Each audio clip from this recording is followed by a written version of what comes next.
ఈరోజు ఒక చిన్న ప్రార్థన చేసుకుందాం. స్తోత్రం స్తోత్రం స్తోత్రం స్తోత్రం పరిశుద్ధ పరిశుద్ధ పరిశుద్ధ సైన్యముల అధిపతి నా గొప్ప దేవ, ఈ పాపములకు స్తోత్రం నా రాజా. నిన్న నేను ఏకరీతిగా మారిన గొప్ప దేవ, మమ్మల్ని ఇక్కడ నడిపించిన దేవ నీకు స్తోత్రం. నా ప్రభ అయితే దేశాన్ని నువ్వు రక్షించి కాచి కాపాడయా. ఈ ఎంట దెబ్బకి ఏ బిడ్డకి ఏమి కాకుండా కాచి కాపాడు. ప్రతి ఒక్క బిడ్డని నా ప్రభ రక్షణలోకి నీవు తేము నా రాజా. వేసి ఎంతమంది అయితే నా ప్రభు డిప్రెషన్స్కి లోనైనారో భయముతో నా ప్రభు, సూసైడైన ఆత్మలకు నా ప్రభు ఎంతమంది అయితే నా ప్రభ భయముతో దిగులుతో కృంగిపోతున్నారు నా ప్రభ.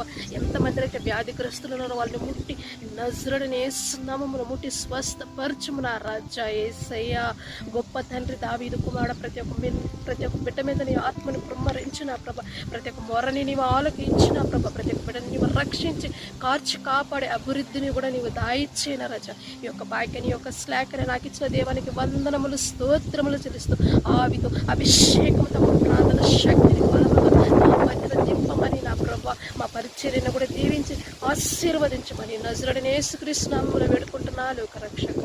ఆమేన్. Thank you.